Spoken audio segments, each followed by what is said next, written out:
Assalamualaikum warahmatullahi wabarakatuh. Hai semua. Hari ini cikgu akan teruskan untuk topik pembelajaran seterusnya dalam bab 1, masih lagi dalam bab mikroorganisma. Okay, pada hari ini kita akan bincangkan tentang topik 1.3, yang bertajuk pencegahan dan rawatan penyakit yang disebabkan oleh mikroorganisma. Okay, sebelum kita bincangkan dengan lebih mendalam, kita lihat dulu standard pembelajaran untuk topik ini. Okey, yang pertama, murid boleh menjelaskan konsep mencegah lebih baik daripada merawat penyakit yang dibawa oleh mikroorganisma. Yang kedua, menerangkan teknik aseptik dalam pengawalan penyebaran mikroorganisma. Yang ketiga, menjalankan eksperimen mengkaji kesan antibiotik terhadap pertumbuhan bakteria. Dan yang keempat, berkomunikasi tentang kaedah rawatan penyakit berjangkit. So, ni 4 fokus utama untuk topik 1.3. Okey, sekarang kita terus kepada topik 1.3. Cikgu ulang semula tajuknya, iaitu berkaitan dengan pencegahan dan rawatan penyakit yang disebabkan oleh mikroorganisma. Okey, sebelum ini, topik 1.2 kita dah bincangkan tentang mikroorganisma yang berfaedah. Itu maknanya dibawa kesan yang baiklah kepada persekitaran.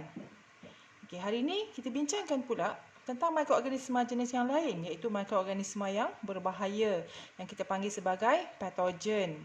Maknanya patogen ini adalah mikroorganisma yang dapat menyebabkan penyakit. Okey.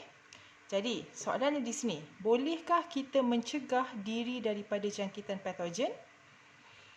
Okey, so kita nak bincangkan pada hari ini tentang kegunaan antiseptik dalam aktiviti yang tunjukkan dalam gambar. Inilah. Contohnya budak ni dia menggunakan antiseptik seperti alkohol sebelum suntikan diberikan. Ni biasa ni kalau kamu pergi ke klinik ataupun hospital, sebelum suntikan dibuat, doktor ataupun individu yang memberikan suntikan tu, mesti doktor lah yang terlatih, dia akan sapukan dahulu alkohol yang tekan rasa sejuk pada bahagian kulit sebelum dia lakukan suntikan. Dan kita namakan teknik yang diaplikasi dalam aktiviti tersebut. Jadi teknik ini kita panggil sebagai teknik aseptik. Iaitu merujuk kepada prosedur kesihatan yang dijalankan untuk menghalang jangkitan patogen atau menyingkirkan patogen yang sedia ada. Maknanya kalau dah ada kat situ, kita boleh singkirkan dia lah. Kemudian melalui teknik aseptik ni, dia bertepatan dengan satu ungkapan yang biasa kita dengar, kita selalu pun dengar, mencegah lebih baik daripada merawat. Prevention is better than cure. Itu dalam bahasa Inggerisnya lah. Maksudnya apa ni? Maksudnya kita cegah seorang daripada dijangkiti oleh patogen lebih baik daripada kita merawat seseorang yang telah dijangkiti oleh patogen tersebut. Macam sekarang lah, kerajaan lakukan ataupun perkenalkan SOP pada masyarakat untuk mengelakkan penyebaran virus COVID-19. Jadi sebelum orang tu sakit, kita laksanakan langkah-langkah untuk mencegah daripada kita dijangkiti penyakit tersebut. Jadi melalui teknik aseptik ni, apakah tujuan dibuat dan yang mana sebenarnya yang kita pernah gunakan? Untuk teknik aseptik, dia ada 5. Kalau kamu tengok sini ada 1, 2, 3, 4, 5. Yang pertama, pensterilan. Yang kedua, pendedihan. Yang ketiga, penggunaan antiseptik. Yang keempat, penggunaan disinfektan. Dan yang terakhir, penggunaan sinaran. So, dulu 5 ni awak kena ingat. Pensterilan, pendedihan, penggunaan antiseptik, penggunaan disinfektan dan juga penggunaan sinaran. Sekarang kita bincangkan tentang teknik yang pertama, iaitu pensterilan. Apa maksudnya pensterilan? Maksudnya proses membunuh atau menyingkirkan mikroorganisma daripada satu objek atau persekitaran. Kita nak bunuh, nak singkirkan mikroorganisma tu. Kita lakukan proses pensterilan. Kaedah-kaedah pensterilan kita boleh jalankan dengan 5 kaedah. Okey, ini kaedah-kaedah pensterilannya. Yang pertama, menggunakan haba. Okey, contohnya autoclave. Autoclave ni kita guna suhu yang tinggi untuk membunuh mikroorganisma. Okey, ini contoh alatnya lah. Okey, kita masukkan contohnya alatan untuk pembedahan. Kita masukkan dalam ni.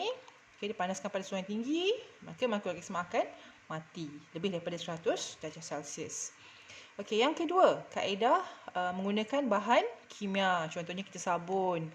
That's why hari-hari bila kita mandi tu kita gunakan sabun supaya kita dapat membunuh mikroorganisma. Pertama sekali contohnya balik daripada bersukan kan, ataupun pagi-pagi tu kita mandi gunakan sabun supaya kita boleh membunuh mikroorganisma yang ada pada kulit.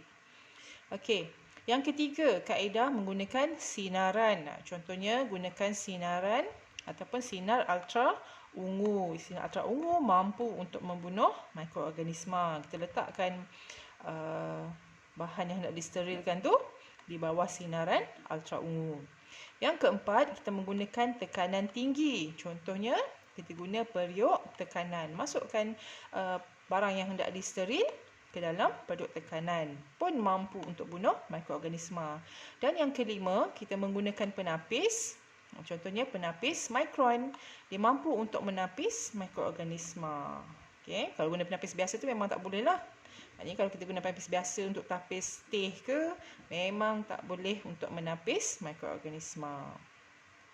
Okey, jadi kita ada 5 kaedah kerana dia bergantung kepada jenis mikroorganisma yang akan dimusnahkan atau disingkirkan. Okey, contoh. Okey, contoh kat sini, suhu dalam autoclave yang melebihi 130 darjah Celsius dapat membunuh mikroorganisma dan sporanya. Okey, ini untuk autoclave lah. Maknanya suhunya sangat tinggi. Okey, manakala contoh yang seterusnya, penapis mikron. Okey, yang ni pula digunakan untuk menapis zarah-zarah seni dan mikroorganisma yang saiznya 0.1 mikrometer hingga 10 mikrometer daripada air atau cecair. So ni kita boleh tapis menggunakan penapis mikron. Okey, dan lain-lain lah. Okey, sekarang kita bincangkan pula teknik yang kedua. Okey, iaitu pendidihan. Okey, kalau kamu tengok gambar di sebelah ni, mungkin ni biasa. Kalau kamu ada adik yang kecil ataupun okey, seorang yang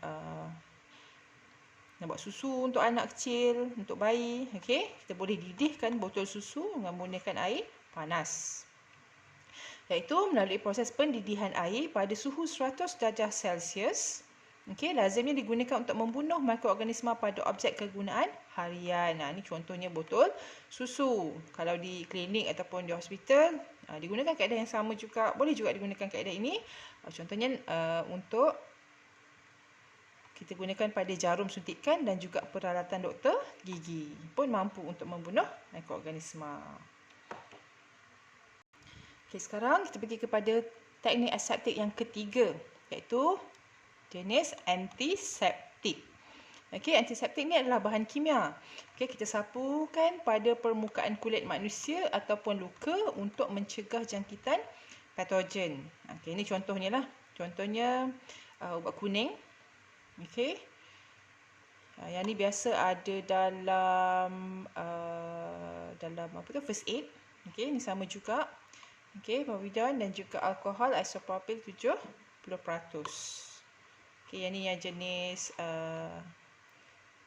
macam skeping je. Okey. Buka macam contohnya yang doktor gunakan untuk sebelum melakukan suntikan lah. Okey, sapu pada permukaan kulit. Okey, sesetengah antiseptik seperti acrylamide dan juga povidone dapat membunuh mikroorganisma, dan setengah lagi antiseptik seperti proflavine menyekat ataupun menghalang pertumbuhan mikroorganisma. Okey, manakala alkohol isopropyl 70% dapat digunakan sebagai antiseptik dan ejen pensterilan. Okey, maknanya dia boleh untuk membunuh bahagian mikroorganisma di bahagian permukaan kulit. Okey, ini teknik yang keempat, iaitu dengan menggunakan disinfektan. Okey, disinfektan ialah bahan kimia juga. Okey, bezanya dengan yang tadi antiseptik, iaitu kalau disinfektan ni bahan kimia yang digunakan pada benda bukan hidup. Okey, contohnya cadar, tandas dan juga kolam renang. Okey, ataupun peralatan lain lah. Okey, untuk membunuh mikroorganisma terutamanya patogen. Okey, disinfektan ni tidak sesuai digunakan pada kulit atau luka. Okey, dapat digunakan untuk pada barang. Okey, contoh disinfektan yang lazim digunakan, contohnya ni, yang pertama bahan peluntur. Okey, contohnya ni hidrogen peroksida. Ni paling biasa kita guna jugalah, cecair klorin. Okey, ni yang biasa-biasa kita gunakan dalam kehidupan seharian kita. Cuci lantai ke, okey, pun sama juga kita gunakan disinfektan. Okey, teknik yang terakhir, okey, menggunakan sinaran. Okey, contohnya sinaran yang mengayon seperti sinar ultra ungu, sinar X dan juga sinar gamma. Okey, dapat digunakan untuk membunuh mikroorganisma. Okey, yang mana kalau kita gunakan sinaran ini, dia boleh menembusi ke dalam sel mikroorganisma dan memusnahkannya. Okey, contoh kita gunakan sinar ultra ungu untuk membunuh mikroorganisma dalam bilik bedah. Ini contohnya bilik bedah lah, operation theater.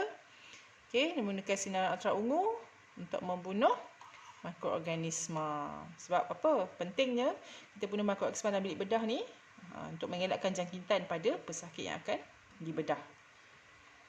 Okey. Antibiotik. Okey. Maksudnya kalau kita pergi ke klinik, kalau kita sakit, memang biasa sangat. Okey, kadang-kadang doktor akan bagi kita ubat antibiotik. Okey. Mana kita tengok, apakah itu antibiotik? Antibiotik ni ubat untuk rawat jangkitan yang disebabkan oleh bakteria. That's why bila bila awak sakit, doktor akan tanya macam-macam lah. Sebab dia nak tengok ubat apa yang sesuai dengan sakit yang kita hadapi. Okey. Jadi kalau sakit yang disebabkan oleh jangkitan virus, contohnya demam, sesama, batuk, okey, jadi tak boleh gunakan antibiotik lah. Jadi dia akan tanya kita simptom-simptom penyakit kita, baru dia akan bagi antibiotik yang sesuai. Okey, apakah kerintangan antibiotik? Okey, bila berlaku? Okey, berlaku apabila antibiotik hilang keupayaan untuk membunuh bakteria. Oleh itu, antibiotik tidak lagi berkesan untuk merawat jangkitan bakteria. Okey, punca berlaku kerintangan antibiotik. Maknanya kat sini, bila kita makan antibiotik tak baik-baik. Tu maksudnya kerintangan antibiotik lah. Okey, kenapa boleh berlaku macam tu? Kerana yang pertama, penggunaan antibiotik yang berlebihan, lebih dos daripada yang sepatutnya. Yang kedua, penggunaan antibiotik yang tidak tepat. Contohnya, nak rawat jangkitan disebabkan oleh virus seperti sakit tekak, demam, sesama dan batuk biasa dengan antibiotik, memang tak akan baiklah. Kerana bila penyakit disebabkan oleh virus, memang tidak boleh dirawat menggunakan antibiotik. Kerana apa? Kerana, cikgu ulang balik kat sini, ubat untuk rawat jangkitan yang disebabkan oleh bakteria, baru kita gunakan antibiotik. Dan yang ketiga, punca berlakunya masalah tadi, maknanya makan ubat antibiotik tak baik-baik. Okay, tidak mengambil antibiotik dalam tempoh yang ditetapkan. Contoh, doktor bagi ubat berapa biji, contoh 10 biji. Dia kata makan 3 kali sehari. Okay, bermakna 24 jam tu kamu kena bahagikan dengan 3, iaitu setiap 8 jam. Kamu kena makan setiap 8 jam ubat tersebut. Jadi bila kita terlambat ataupun kita tak ikut cycle yang sebenar, ubat tersebut tidak akan berkesan pada badan kita. Okey, bahayakah kerintangan antibiotik ni? Bahaya. Okey. Kerana apa? Kerana kerintangan antibiotik akan menyebabkan kita mudah terdedah kepada lebih banyak penyakit. Maknanya lain kali bila kita sakit, doktor bagi antibiotik, mungkin ubat antibiotik yang sama, badan kita dah tak terima. Maknanya kita sakit tu, bakteria tu tidak mampu untuk dibunuh oleh ubat antibiotik yang kita makan. So bahayalah kat situ. Okey, seterusnya kita pergi kepada kaedah rawatan penyakit berjangkit. Okey, yang ni kamu kena ingat semula penyakit berjangkit yang kamu dah belajar ketika tingkatan 2. Okey, sekarang kita tengok contoh penyakit berjangkit dan patogen yang menyebabkan penyakit tersebut. Okey, contoh yang pertama, okey. Sakit apa ni? Pneumonia. Okey, pneumonia ni disebabkan oleh Streptococcus pneumoniae, iaitu jenis bakteria. Ini menyebabkan radang pada bahagian paru-paru lah. Okey, apa yang kita boleh buat? Dirawat dengan menggunakan antibiotik. Contohnya penicillin. Ini kalau kat handphone kamu ada QR code, kamu boleh scan lah untuk dapatkan lebihan bahan bacaan tentang maklumat ini, tapi dalam medium bahasa Inggeris. Okey. Sama jugalah yang seterusnya. Okey, contoh yang kedua, ni untuk athlete foods. Okey, contoh apa yang berlaku pada bahagian kaki ni. Nak boleh tengok buku teks muka 40 ni. Okay, disebabkan oleh ni nama fungi yang menyebabkan jangkitan ini. Okey. Trichophyton rubrum. Okey, dirawat dengan menggunakan antifungal iaitu clotrimazole. Okey.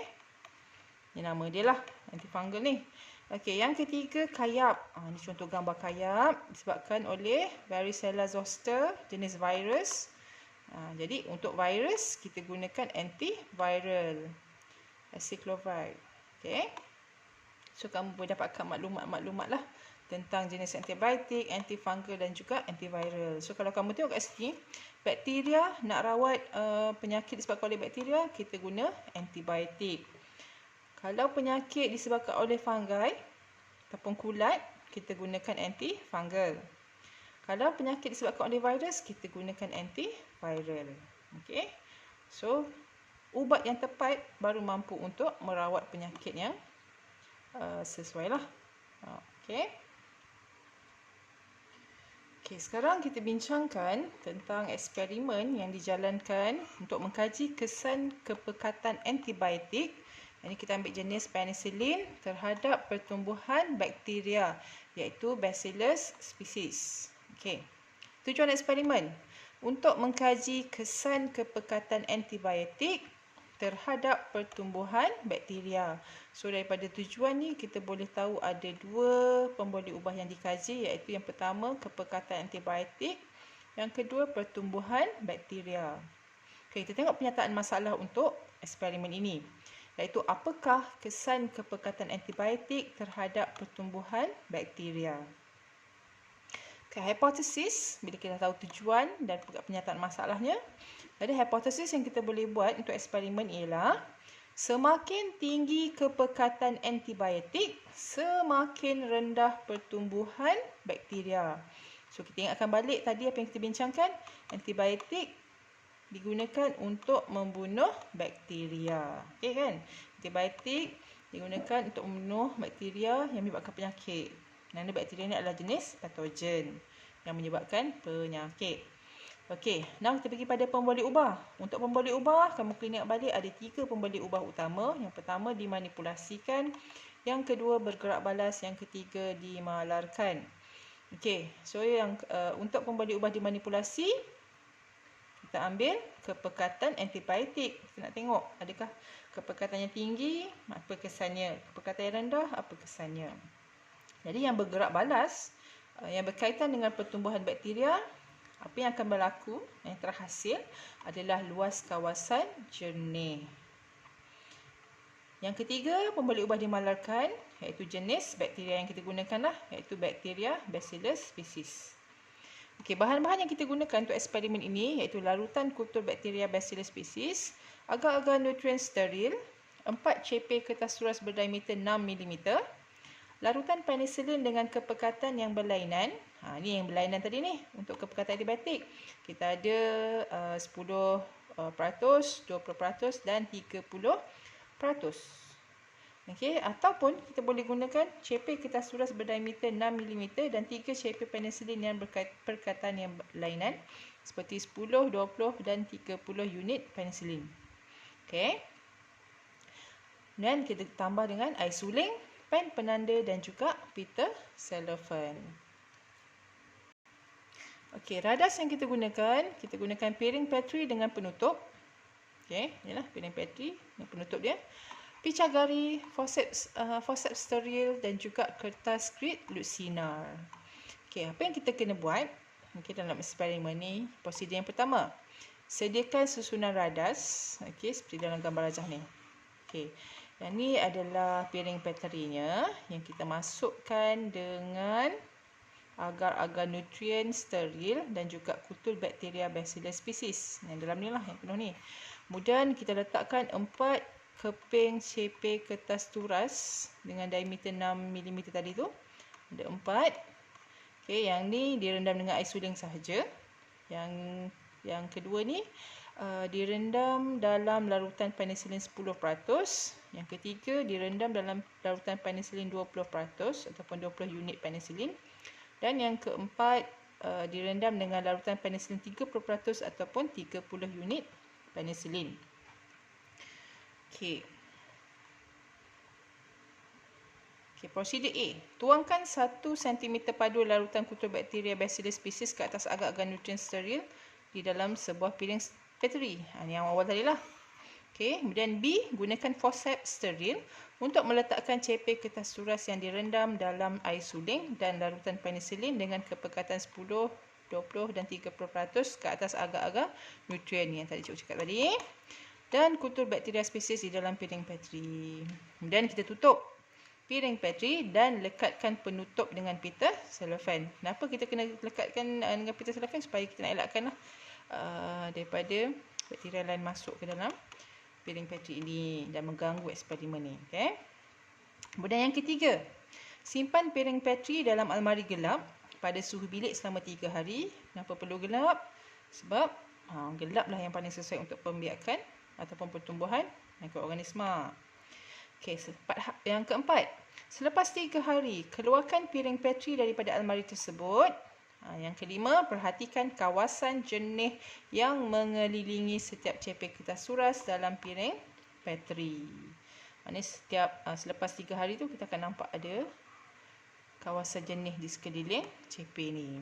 Dan lakarkan pemerhatian anda dan ukur luas kawasan jernih dengan menggunakan kertas grade luxinar. Okey. Okey, ini bahagian pemerhatian yang kita kena buatlah. Okey, untuk setiap jenis CP kertas turas tu. Kita akan ukur, tadi kita dah ukur luas kawasan jernih, kita akan catatkan pada jadual. Jadi kesimpulan, adakah hipotesis diterima?